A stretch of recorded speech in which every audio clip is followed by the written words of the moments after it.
With a long layoff, the Lady Cougars get back to the practice field as they begin their preparations for the NCAA tournament. Join us as we go all access CSU Softball.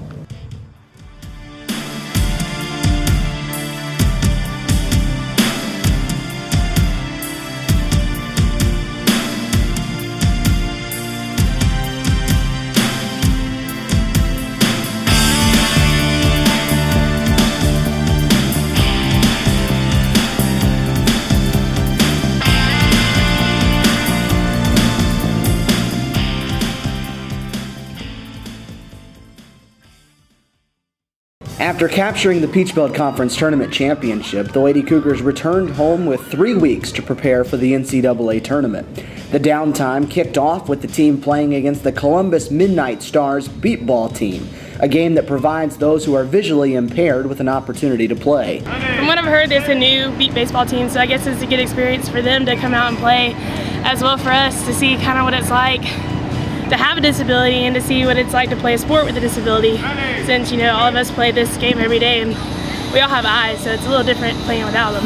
This experience is really awesome. You know, we do it every year down at South Commons for countries, but it's really awesome, especially for me because I'm a sped major, so I would deal with kids who are blind or deaf or whatever, so it's a good thing I think that we do with them, and it's just a good experience. It's a lot of fun. The beat ball game also coincided with CSU Day on the Columbus State campus. Quite frankly, the only way in the past that CSU Day tied into athletics was volunteers from the department going around and putting signs up in businesses' front yards or individuals' front yards, front windows or what have you.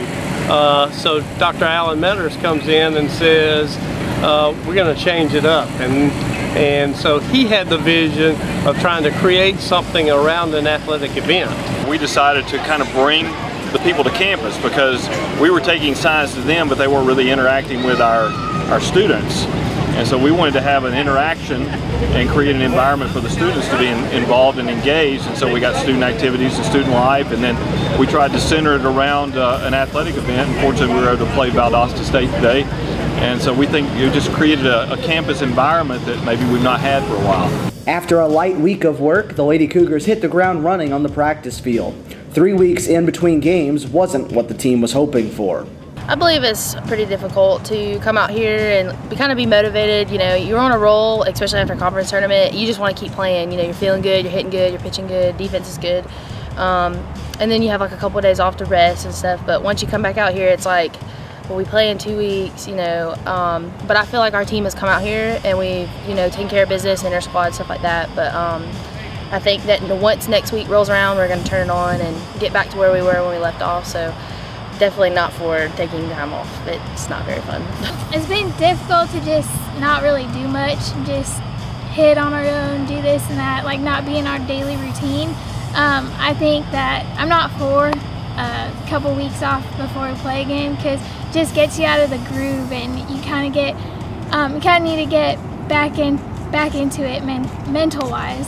And I don't know, it's just, I think right now we did inter squad and everything's looking good. We didn't look too bad, but I just think we need to keep rolling, and I think this next week we'll start picking it up and getting back to where we need to be for regionals. Monday, the Lady Cougars found out their regional destination as they will head to Savannah to play Mount Olive in the first round. I wasn't very surprised too much. We were going to go to Armstrong. They're #1 seed, and they have the right to host. And you know, we go down there. We got to play Mount Olive, and Mount Olive is a team that don't know a whole lot about. And Armstrong has a nice field, so we know we're going to go somewhere where there's a nice field and a nice facility, and be able to do things first class. So, you know, we're just excited about making the NCAA tournament and be able to go somewhere nice and compete. Not much remains for the Lady Cougars as they will head out Thursday and kick off NCAA tournament play on Friday. We got 3 or 4 more days left to practice, and you know, it's been we went about it a different way. Instead of going out and having 3 good hard weeks of practice, we kind of gave them 1 week off, and then was going to do some spot stuff in between the second week, and then it rains, so that's kind of changed our plans up a little bit, and so we've had a battle getting on the field in between rain showers, and we hadn't got a whole lot of probably field action as I would like, but at the same time, I'm not sure how important that is as much as it is kids just want to get on the field and play. I think at this point in time of the year, everybody's in the same boat. You know, everybody's ready to go, and it's just a matter of time just getting out there. And you know, we'll have a live inter squad tomorrow and Wednesday, some BP, some infield, outfield, and we'll leave Thursday and go down and practice on their field for about an hour and be ready. Find a way on 3. 1, 2, 3. Find a way.